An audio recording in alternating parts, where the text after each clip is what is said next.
महिला कल्याण निमंते राज्य सरकार बहु आकांक्षित योजना सुभद्रार फॉर्म बंटन और आवेदन प्रक्रिया आरंभ होईछि। एही योजना संपर्कित लोकंक भितर रही जाइतिबा भ्रम और भ्रांत धारणा को दूर करी हिताधिकारी को सठिक तथ्य प्रदान और सचेतनता करने लक्ष्य रे जाजपुर जिले में सुभद्रा सचेतनता रथर शुभारंभ जाजपुर जिलापाल कार्यालय करा जाइछि। मुख्य अतिथि भावे ओडिशा सरकार समवाय हस्ततंत्र बयन और हस्तशिल्प मंत्री प्रदीप कुमार बलसामन जोगदे एही सुभद्रा सचेतनता रथ को पताका देखाई शुभारंभ करथिले। आगामी दिन में ओडिशा को एक विकसित राज्य और जाजपुर जिला को एक विकसित जिले में परिणत करने सह महिला मानकर आर्थिक सहायता सह स्वावलंबी और आत्मनिर्भर करने दिगरे राज्य सरकार को यह एक अभिनव योजना बोली मंत्री मत व्यक्त करथिले। एही अवसर में जाजपुर जिलापाल पी अन्वेषा रेड्डी, जिला परिषद मुख्य उन्नयन अधिकारी अशोक कुमार बेहरिया, जिला समाज मंगल अधिकारी जोगदे सुभद्रा योजना महिला मानकु रोजगारक्षम करी आत्मनिर्भरशील करिबो बोली कहिथिले। अन्य मानक मध्यरे बीडीओ जाजपुर, बीडीओ दशरथपुर, तहसीलदार जाजपुर, जिला सूचना और लोक संपर्क अधिकारी प्रमुख उपस्थित रही घरे घरे सुभद्रा योजना पहुंचाइबा पई उपस्थित जनसाधारण को वार्ता देथिले। एही रथ चलित मास 16 तारीख पर्यंत जिलार समस्त 10टी ब्लॉक 2टी पौरांचल परिक्रमा कर सुभद्रा योजना संपर्कित सचेतनता वार्ता प्रदान करिबो। आमे निर्वाचन इस्ताहार रखिथिलु जे सुभद्रा योजना आमे 50,000 टका प्रति महिला को देबु। से कथा भारतीय जनता पार्टी आज कार्य रे परिणत करी लोक को देखै देछि जे से जहा कहे ताहा करे एवं सेति में आज सुभद्रा आरंभ हला। गत काली ठारू मध्य महिला माने माँ माने सुभद्रा योजना पई आधार कार्ड आनी ताको पंजीकरण करूचंती।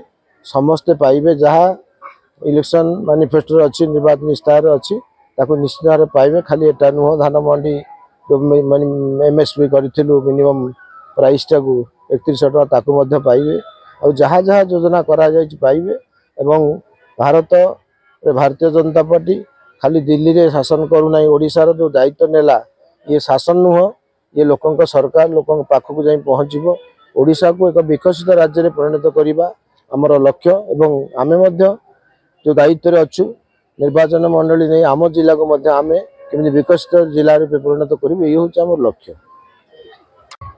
आज जो नुआ सरकार नुआ प्रधानमंत्री जो प्रतिश्रुति देइथिले निर्वाचन प्रतिश्रुति देइथिले जे आमे जितिले जे सुभद्रा योजना कार्यकारी करिवु ताहा जे आम मान्यवर मुख्यमंत्री पालन करिसेंती आ सुभद्रा योजना लागू करिसेंती।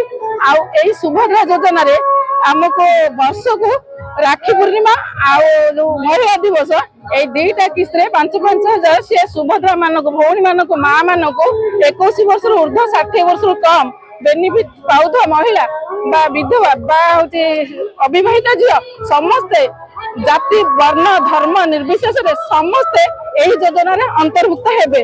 आ सरकार यही योजना 5 वर्ष पर्यंत लागू करा दियो। प्रत्येक वर्ष 10-10 हजार करके से यही सुभद्रा योजना रे अकाउंट को डीबीटी माध्यम रे पैसा पठाइबे। आमे बहुत खुशी अछु जाकि सुभद्रा योजना रे सरकार तंकर प्रतिश्रुति रखिचंती आ से जहा कहिथिले मोहन सरकार आज तंको धन्यवाद दउछु। से सब तंकर धीरे धीरे तंकर प्रतिश्रुति रक्षा करी जाउचंती। आ महिला माने विशेष करी जो पाउ नथिले गोटे टंकाटे पाउ नथिले तंकर अकाउंट रे टंकाटे नथिला समानकर औषध खर्च तंकर पिला मानकर पढ़ा खर्च तंकर निजर खर्च जे कि पाउ नथिले आज से सरकार तंको भाई भली सुभद्रा योजना लागू करी राखी पूर्णिमा दिन तंको गोटे बड़ उपहार दैछंती। आ महिला अंतर्जातिक दिवस रे भी गोटे तंको गोटे बड़ उपहार कहले अत्युक्ति हेबा नाही।